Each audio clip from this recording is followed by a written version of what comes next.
Welcome to Inspired by Success, the podcast where I deep dive into the mindset of successful entrepreneurs, CEOs, and thought leaders. Get ready to be inspired and gain valuable insights to unlock your true potential. Welcome to Inspired by Success. I'm your host, Linda Vo, and today we have a special guest, David Campbell, the co-founder and CEO of Tropic, a visionary who conquered many challenges and battled the dark demons of addiction to achieve unparalleled success. So get ready for an inspiring conversation as David shares the mindset that propelled him from darkness to triumph. Welcome to the show, David. I'm so honored to have you on board.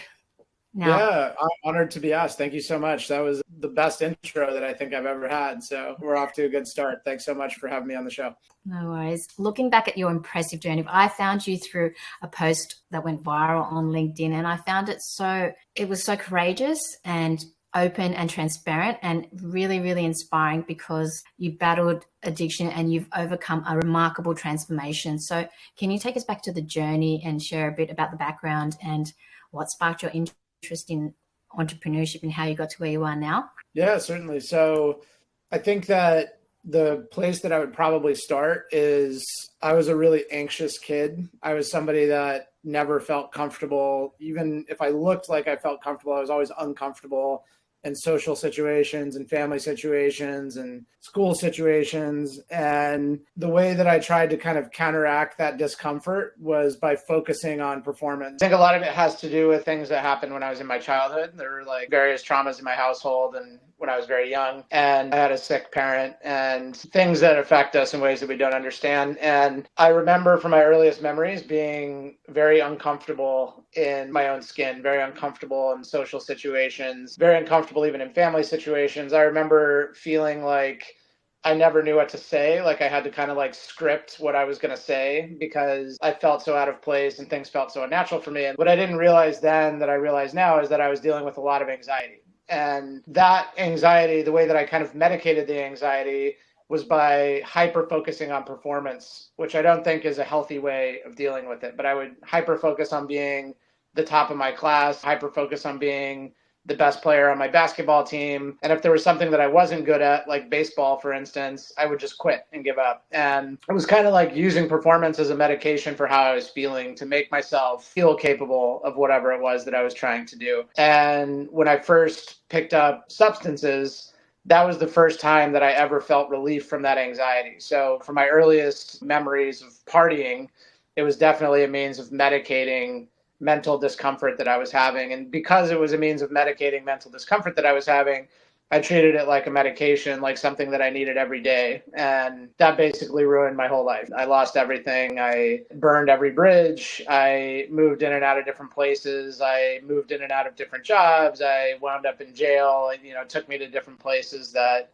these things can take you. And until eventually I hit a rock bottom, and my rock bottom was very much a decision of I can either do something to get healthy or I'll kill myself. That was basically where my head was. And I chose to do something to help me get healthy. I chose to go to rehab. I texted everybody in my phone, my family, and said, if you hear from me in the next 30 days, don't answer because it means that I gave up and I'm here to succeed. So I'm going to rehab. And that was what I did. So coming out the other side, I was very committed to leaving that chapter of my life behind. And I sought spirituality and I sought out 12-step programs and various other things that I could use as tools to give me the mindfulness and the peace of mind that I was always looking for with drugs and alcohol. And that is kind of like where I started. And those tools are still helping me today. It's over 10 years later. But what never changed for me, despite that, I was able to get some level of peace of mind. I was able to get my life together. I was able to really think about what mattered to me and what I wanted for myself. And that was when I realized that while I could kind of get past some of the anxieties and I could get past the severe discomfort that pushed me into active addiction, what I couldn't get past was the drive. And I realized that drive to do something great, that thing that propelled me and made me feel like I needed to be the top of my class in first grade, I still have with me today. And I might have with me now more than I ever did before. So I felt this intense need to accomplish something great and be able to put my name on something and say, we did that. And I used to think that I was going to find that in creative pursuits because I was a musician and I was a writer, and those things were always very interesting to me. When I got my first sales job, at a software company, that was when it really clicked for me. And I realized this is something that I can get really passionate about and something that I think I have a differentiated ability in. So I chose to go all in on entrepreneurship. I think that, like I've spoken about in various other venues, like I think that the same thing that made my lowest lows so low compared to the average person have enabled me to achieve higher highs than the average person too. Because when I put my mind to something, whether it's unhealthy or healthy, I can just do it for longer and with greater intensity than I think, quote unquote, normal people could. And I think that I've talked extensively about this. I really do believe that addiction has become a superpower for me because it is what enabled me to keep going when we were hearing no, no, no from VCs, when we were raising our seed round, keep going when COVID-19 happened, keep going when we had our first lawsuit, whatever, right? Like there's so many obstacles that you have to face as an entrepreneur. And I think that having that crazy drive and kind of obsessive mentality has really been a blessing for me. And the other thing is, I think that I've said this before too, but like when I went off to rehab, I had tens of thousands of dollars of credit card debt. I had an arrest warrant waiting for me. So I knew if the cops pulled me over after rehab, I was going to go back to jail. I had all of these obstacles that were still in my life, and I was experiencing withdrawal. So I'm like, when I have my darkest days as a founder, I'm like, at least I'm not sitting in rehab, going through withdrawal, no money, for $40,000, $50,000 in credit card debt with an arrest warrant. Like if I can get through that, I can get through anything as an entrepreneur and a founder. So I think that having that history has also given me a lot of really valuable perspective. Like in the fellowship that I attend, from a 12-step perspective, they say like your darkest days clean are still significantly better than your best days using. And I have found that 100% to be true. It's like there's only so much darkness that I can actually run into leading the life that I lead now compared to the life that I came from. And I know that I'm going to be okay. So that, I think, to wrap up my answer to your question, I think that is one of the most important lessons that I've learned. I think that I'm able to be decisive with Tropic and bold with the decisions that we make, because I know that as much as I love this company and all the people and all the things that we've built, at the end of the day, it's just a job, and I will survive if everything goes horribly wrong one day. So when you think about entrepreneur mindset, I think that perspective is very important, because as soon as you tangle your business up with your life, and as soon as you think, if this business fails, that means I'm a failure, then you're putting incredible pressure that you don't need on yourself. And it makes it harder to be decisive and harder to be bold when you want to. So that's kind of a little bit on my background and what the path to where I am today has looked like. It's incredibly and super inspiring. And you mentioned that you had all these challenges that you've overcome, but you've used your superpowers. What are the biggest challenges that you've had, like in your professional life, and how did you deal with the biggest challenge, especially in business? Like business is definitely not easy. As an entrepreneur myself, I find that there's just so many different hurdles. So how did you overcome those biggest challenges in the like in your business professional life? Yeah, I mean, there's just so many of them, right? And they change at different stages of the company life cycle. Like at first, the biggest challenge was like finding people that would join the company and listen to me and follow the vision, because you need to, as an entrepreneur, in many cases, convince people to work for you before you can even pay them, right? Like there's just huge challenges associated with getting a business off the ground. And then we were looking for product market fit. And as we felt we were getting close to it, COVID-19 happened. And that flipped our entire business on its head. And the business that we'd been building couldn't succeed in a post-COVID-19 world because priorities had changed. So we had to change our product and we had to change our vision accordingly. It wasn't a huge pivot, but it was a change from what we thought. And that's hard too, because I think as founders, it's very easy to fall in love with your own idea when what you need to do is really, really listen to your customers. And what our customers were saying changed dramatically when COVID-19 happened. And then it was like, how do we run a business during COVID? Like I saw a million businesses around us failing, and we were trying to figure out how to work remotely. And that was a huge learning curve and a huge challenge. And we were 5 people. So conventional thinking would tell you this company is going to fail because you're trying to launch it during COVID. Conventional thinking, I think, throughout the founder journey will tell you at every step of the way that you're going to fail, that the odds are stacked dramatically against you. And that's just a reality of being a founder. People will tell you your idea is not good. People you're trying to hire will say that they don't feel like the company is stable enough to join. Like all these things will happen that can really degrade your confidence if you're not really dialed into the right mindset. Now the challenges are bigger. It's like, how do we mobilize 300 people in one direction for a vision that we want to accomplish? How do we beat the competition? How do we grow during a tech recession? All these things are really difficult. What's interesting for me as a first-time founder, there's no like playbook for this stuff. And if you don't have the experience, I think it's very easy to fall into imposter syndrome. I remember when I was first starting, a big challenge that I had was imposter syndrome, because I felt like I don't know any other CEOs that are in recovery. I don't know any other CEOs that have had the path that I've had. I don't know any other CEOs that talk the way that I do. I thought that CEOs had to like talk and act a certain way and like puff out your chest, be this like force of nature. And it's just not my style. What I have since found is that being who I really am is actually the best way for me to lead. And to answer your question directly, like all of these individual challenges on the way that I have overcome them is by showing up scared and doing it anyway. I think it's important for founders to know that it's very natural to feel fear and sometimes feel terrified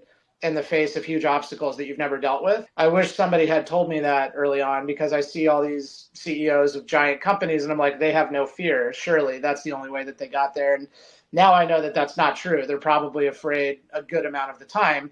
The difference between a successful entrepreneur and an unsuccessful entrepreneur is when you show up in spite of the fear and do the thing that you need to do in spite of the fear. Firing your first employee, terrible stuff from my perspective that you have to deal with that feels really bad.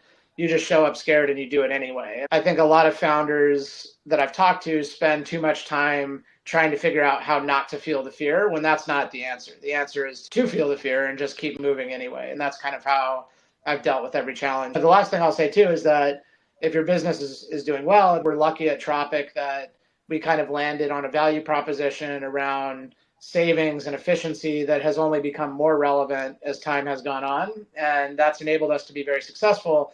So as time goes on and you grow, the challenges get bigger and bigger and bigger.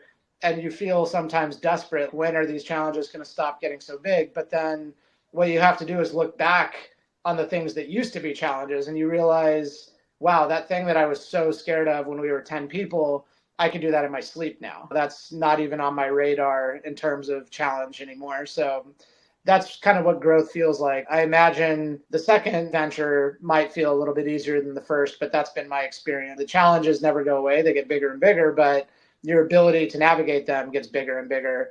And then your ability to deal with yesterday's challenges gets significantly bigger so that they don't even feel like challenges anymore. And that's kind of how it's worked for me.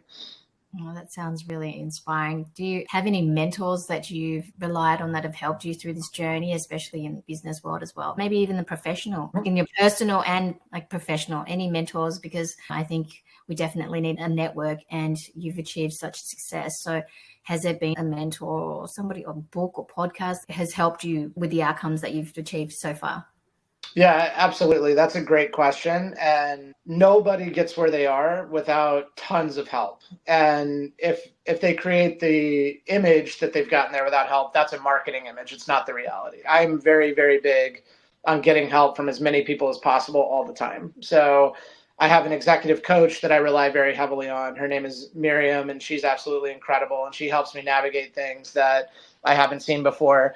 We have investors, and I've actually gotten tremendous value from our angel investors, who are a lot of exited entrepreneurs themselves. And I'm not shy about calling or texting them in 2 seconds if I have a problem that I've never run into before, because there's somebody out there that spent 5 years figuring out how to solve the problem that you're dealing with. And if that's the case, you should not also spend 5 years. You should just call that person, right, and figure out what they did. So angel investors have been very valuable in terms of like, what do I do when this thing happens? My coach has been very valuable in terms of like, how do I lead? What is my leadership style? And how do I unify and inspire my company? I have a spiritual advisor too. I'm very, very into mindfulness and meditation. And I have somebody that I can call and talk to about those topics and ensure that I'm doing what I need to do to stay grounded. For a while, I'm very big also on physical activity as a way of finding balance as a founder. For me, health and well-being and recovery is about mind, spirit, but also body. And like, I need to be taking care of my body in order to feel stable mentally. So for a long period of time, I had a personal trainer. That was my coach for that, right? Like, I want a coach for every single area of my life if I can find one. And then I stopped doing that, but I have doing long distance running now. And there are people who coach long distance running that are helping me with that, friends of mine and things like that. So if I'm doing anything that's new for me, I want help from somebody that has done it before. I just don't want to spend a long time solving a problem that somebody else has already solved. That shortens the amount of time it takes for me to achieve success. And then books, definitely too. I did a video for the company. I do one every week. And I did one last week on the importance of reading for leadership. And I've always been coached my whole life. Like, if you want to lead, you have to read. I'm always reading 3 or 4 different books. And I tend to carve out 2 or 3 hours of time to read at night. That's how I decompress. They're not all business books. Recently, I'm a huge fan of Amp It Up by Frank Slootman. Frank Slootman is a 3-time IPO tech entrepreneur, currently the CEO of Snowflake. And he wrote an incredible handbook on how to basically run a company with intensity, which is something that we're doing here at Tropic. If you're an entrepreneur, definitely the Bible for entrepreneurs is The Hard Thing About Hard Things. Everyone should read The Hard Thing About Hard Things. And it's by Ben Horowitz, one half of Andreessen Horowitz. And it's about how he launched and then successfully led companies to IPO during the dot-com bubble burst. So like similar macroeconomic conditions in tech to what we're seeing right now. And he was able to navigate those changes. So that's a really, really exceptional book. I read a lot of historical nonfiction, and World War II is something that's always been very interesting to me. And I think that reading about macro political systems and how companies navigate large-scale war actually has been very helpful to me in thinking how to run a healthy corporate strategy and how to plan for our positioning in the competitive marketplace and things like that. And my favorite book of all time, which I think everyone should read just for the purposes of expanding your mind and your perspective, is Dune by Frank Herbert. Now there's movies, so you can just watch the movie if you'd rather. But those are some of the books that have been transformative for me. Nice. That's good. Yeah, I'm definitely a big fan of reading at my time and self-development. I think it's crucial that we constantly learn. You've achieved significant revenue. You've had A and B round funding and all these successes coming your way. And it's really great to know. Can you discuss some of the strategies that you've implemented to drive this success and how you've grown Tropic to where it is now? The most valuable insight that I think I could share is how we set strategies. So when I worked at a startup and then I worked at Microsoft, and Microsoft sets very robust strategies, 12, 24-month, 5-year strategies, right? And I think that there's a lot of focus on strategy at the startup level for people who come from that environment. What I have found to be true is actually that usually you're overthinking your strategy, almost always. All of the strategies that I had for us as a business when we were very young were dramatically overthought strategies. And I think what you need, though, is crystal clarity on your vision. Our vision at Tropic is procurement paradise. There's a consumer grade procurement experience where anybody at any level of experience can buy things effectively and compliantly inside a company. And that's the vision that we build toward. Now, when I think about the strategies that get us there, we're doing a strategy offsite with the executive team next week. When we do those offsites, the furthest out that we ever set a strategy is 6 months. We never set strategy for longer than 6 months. And the reason for that is every time we set a 12-month strategy, 3 months into it, the world was completely different. And the strategy that we planned to roll out no longer made any sense, right? So one of my favorite tenets that comes from the book that I mentioned, Amp It Up by Frank Slootman, is he has this concept of execution trumping strategy. And execution and fast execution, by far your most powerful weapon as an entrepreneur. The strategy can come later in some cases. So to give you an example, we're rolling out a new version of our customer health score at Tropic. And the customer health score is designed to tell us which accounts are healthy, which accounts are at risk, and what are the levers that we can pull to help an unhealthy account become a healthy account, right? So our VP of customer success put together a really great customer success score framework that has 8 to 10 different attributes that we look for. And then we were starting as a company to think about building a big framework for how our account management team, our customer success team, and our customer marketing team, and all these teams could come together and drive this customer health initiative. And as we were putting it together, I very quickly realized we're going to spend 3 months figuring out the strategy.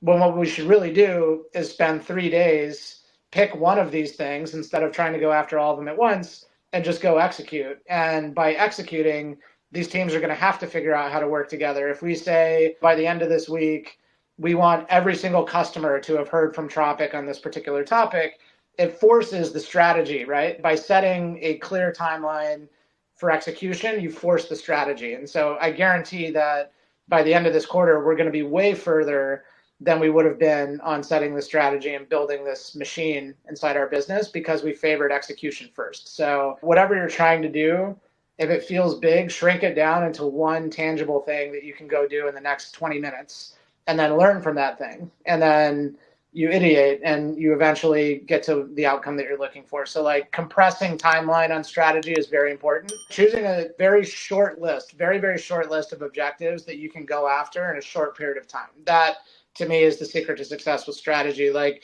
even our company OKRs, we set a strategy for 6 months for the first half of the year, like I described.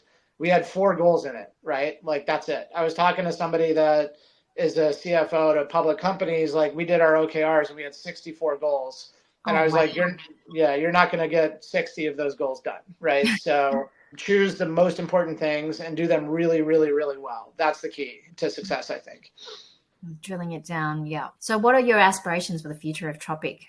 Yeah. So I think that we are focused on building something truly transformative. Tropic is a big idea. We believe that there's a gap right now in the market, a Salesforce-sized gap in the market to build a true CRM for procurement that could have exactly the same market opportunity that Salesforce had for sales, but for buying. And we want to build that, the Salesforce for buying. That's what we call procurement paradise. So to me, that could be a very, very big business. And getting to that very, very big business has milestones along the way. The next milestone that we're very focused on is achieving $100 million in ARR and doing it profitably. So if we can generate $100 million in annual revenue and we can do it operating at a profit, we'll have lots of optionality for where we could go next. And employees will ask, is the plan to IPO? Is the plan to sell? Like, how do you want to exit the business? And my answer every time is like, my plan is to create undeniable value for the customer and then do it on the largest possible scale. So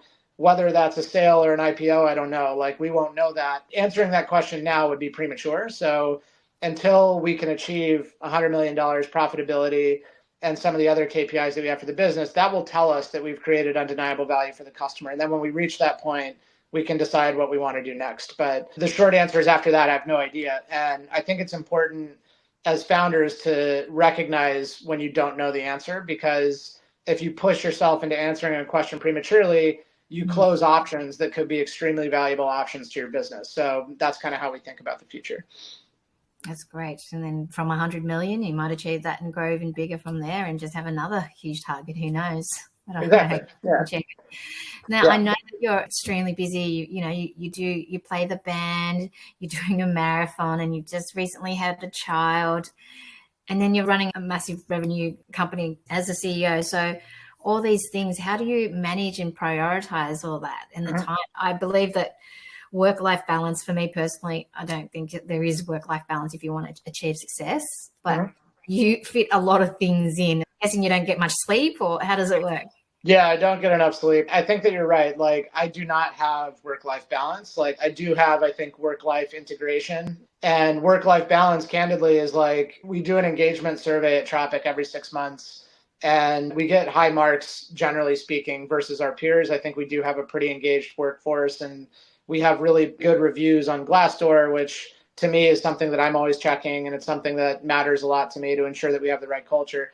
The one metric that we consistently score very low on is work-life balance. And we do our best. No one is saying, hey, you all need to work 12 hours a day. That's something we would never say. But folks have a lot of work. We're growing so quickly that you just wind up with a lot of work. So I think when you're in that situation, it's like an endless wave of work is going to fly at you, right? And it's up to you to draw the line and say, I'm not going to do this. I'm not going to do this. I'm not going to do this because I need to do this, right? So for me, it's about prioritization. And I talk about this a lot. My number one priority is actually my family, spending time with my child at this very formative age. He's only going to be a baby once. And I don't want to miss time with him as a baby in the morning and the afternoon. So on my calendar from 5 to 7 p.m. every single day is blocked Mateo time. My son's name is Mateo, and I'm spending time with him because he's going to go to bed. And like, if I miss it, I miss it, so I don't want to miss it. So I put that first, and my wife and I will have date night most Fridays. Like sometimes I have lunch with them. I also get the baby every other morning. We alternate. So that has to go first, and then work wraps around that, right? And after I've wrapped work around that, then I figure out where can I fit my long distance running into the schedule, right? And then Sunday is the only day that I play with the band. That's only happening 2 hours a week, 3 hours a week. So it never works, though. The way that I just described it never actually works, because something blows up and I need to take a call during sacred time, and then I have to make it up in another area. So it's kind of a daily balancing act. But I think that the one thing that is essential to getting it correct, especially at the stage that we're at Tropic, is like I hire executives because I believe that they are experts in their field. And I hired our VP of customer success, Sarah, because I believe that she's a far better customer success leader than I could ever be, because that isn't really my job, right? And our chief revenue officer, Isaiah, I believe that he's a better revenue leader than I could ever be, because that's not my job. So if I hire these people and I give them these jobs, I have to let them do those jobs. And I think that where a lot of founders at growth stage, early on, you have to be a control freak. Early on, you have to be on top of everything. You have to do everything. I was the sales rep and the services person, and my co-founder was customer success. We did everything, right? And that is the way that it is, but you don't have to tell anybody if you want to take 2 hours with your kid, because it's up to you. Then as you start to scale, though, it can't be that way anymore. I can't be involved in every sales deal. I can't be involved in every account escalation. I have to trust these people that I put in place to do their jobs. And what I found is the first time I ever really had to do that was when Mateo was born. And I went away on paternity leave, and we were like, okay, we have an executive team. This is the test of the executive team. Can they keep things running effectively while I'm out? And I basically totally shut down. I talked to my co-founder once or twice, but otherwise was totally off the grid. And when I came back, things were running better than when I left them. So it's like, if you want to balance, I at least haven't fully achieved, but I'll say that it could be way worse if I was still that control freak and if I didn't have confidence in my leadership team to lead the business. So I think that if you want to train for a marathon and have a baby and play in a band and be a CEO, you have to pick your battles as a CEO. And that has forced me to really operate at the most strategic level and really spend my time thinking about who do we need to partner with? What is our corporate strategy for the next year? What are the financials doing? And are we meeting our model? Do we need to fundraise? Those are the things that for a growth stage CEO should be thinking about. The growth stage CEO shouldn't be thinking about, is this one sales deal going to close or not? That's somebody else's job to think about. So that short answer would be, I don't have work-life balance. I don't sleep enough, but I'm close, I think, to something like balance. And it comes from prioritizing the things that matter to me in the right order, and then really understanding what's essential for me to do as a leader versus something that I should be delegating. Yeah, because sometimes it's best to step out of the way and let your executive team do it. And talking about building a team and the culture, any advice or tips on how to build a great culture? Yeah. I think we could always do better. I think that you need to believe that you can always do better. That's important, because if you think you got it, then you stop trying and then it starts to collapse. The first and most important thing that I have found to driving really effective culture is to be extremely transparent with your company. So I've worked for companies where I didn't know if the company was doing well or not. I didn't know what the metrics were. Like, we didn't have that visibility. And then when we didn't have that visibility, it was hard for me to trust the leadership team because I felt like something was being held back, right? So we are very, very transparent at Tropic. We show our company metrics. Every 2 weeks, we have an all hands, and we show our company, like down to the entry-level employee, we trust you with the information of how this business is doing. We trust that you're going to do the right thing with this information and help us improve in the areas that we need to improve in and double down on the areas that are going well. And I think that showing trust to every single employee is really, really critical, because they show trust to you. So that's one way of showing trust with your metrics. Like, let me tell everybody at the company what's going on with our business so that when times are tough, we can band together. When times are good, we can celebrate. Mm-hmm. If you're just quiet, then everyone assumes that the worst is happening, right? And then the second thing is being transparent personally. You mentioned the LinkedIn post I did. I'm an extremely transparent person personally. Everybody at my company knows that I have a history with addiction. They know all the things that you know, that I'm in a band and that I have a kid and all this stuff, right? And I think as a consequence, they really know me actually as a person, not just as the CEO of the company.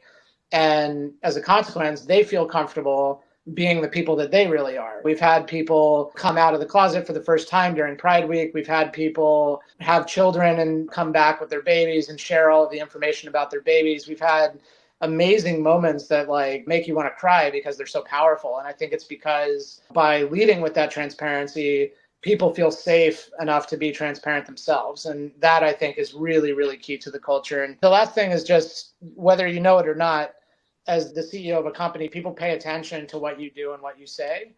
And they also pay attention to what you don't do and what you don't say. So I over communicate with the company. I talk to them every week. I do a quick video so that they can know what I'm thinking about. We share our corporate strategy. We talk about the OKRs, and like constant communication, especially in a remote first environment, I think is really important. So those are probably the big ones. Nice. Now, looking back at your remarkable transformation, is there anything you wish you'd known or advice you wish you could give to your past self? Great question. I don't believe in regret, so I'm inclined to say no, because I think that all the mistakes that I made have led me here, and I'm happy where I am. So I think that they were all worth it. But if I had to pick one, I would probably just go back and tell myself, especially when I was really struggling with imposter syndrome, hey, just so you know, this is how entrepreneurs feel. Like, you're not the exception. This is what it feels like to be an entrepreneur. You deserve a seat at this table, I would say. And anybody that starts a business, even if it's day 2 and there's no revenue and it's just one employee, like, you made the decision to try this and to start a business. And most people don't do that. And most people are scared to do that, and so scared that they don't, right? So just that simple act of like taking that leap means that you deserve to be an entrepreneur. You deserve a seat at the table, and you're worthy, I would say. I wish somebody had told me that, but I figured it out the hard way anyway. Yeah, we learn somehow, I guess. Finally, what message or words of encouragement would you like to share with those who'd be listening and struggling with addiction or other personal challenges? Is there any advice that you can share? Yeah, definitely. So I think that the biggest thing that I dealt with was like, I was scared to let it go. Like, as much as I was feeling pain, I was scared to let go of something familiar. I used to think, but what is my life going to look like if I'm not on drugs? What am I going to do? I had this crazy idea. I felt the same way about anxiety, incidentally, and about depression. And I'm diagnosed bipolar. I felt terrible about that. And I was scared to take medication because I was like, what would happen if I let this go? And my advice, if you're dealing with anything, any kind of struggle, and you're scared to let it go, is like, your life will get so much better. And like, I remember talking to somebody very early on in recovery, and I was like, I just don't know what I'm going to do with my life. And he was like, what were you doing with your life before? And I was like, I guess I was like on a couch or in an alley, stuck in one place, couldn't travel because I was afraid that I wouldn't be able to find what I needed when I landed, couldn't do anything. And I was kind of forced to realize, and I had the same realization with anxiety, which kept me stuck in bed, and with depression, which kept me stuck in bed, is like, these things that there's comfort in the familiar, and there's an illusion that because it's familiar, it's good, or it's something is happening. And what I have realized in hindsight is like, nothing was happening. Those things were blocking me from doing anything that could be reasonably called a regular life. So if you're scared, just know that I was too, and I had those feelings, and I thought, I'll never stop feeling this way. I'll never stop thinking about these things. And today I don't feel that way, and I never think about these things. And I have like a life beyond my wildest dreams as a result. So it can only be better than wherever you are. Incredible. Thank you. That's beautiful. And thank you for sharing. Now, finally, last thing before we wrap it up, where can people find you? How do we follow you? Yep. Best place is on LinkedIn. That's where I'm most active. It's linkedin.com/David Tropic. I think you can just do it that way. If not, you can search for me. That's the best way to follow what we're doing at Tropic and what's top of mind for me and where I'm most active. Awesome. Thank you. Thank you so much for your time, David. My pleasure. Thanks so much for having me, Linda.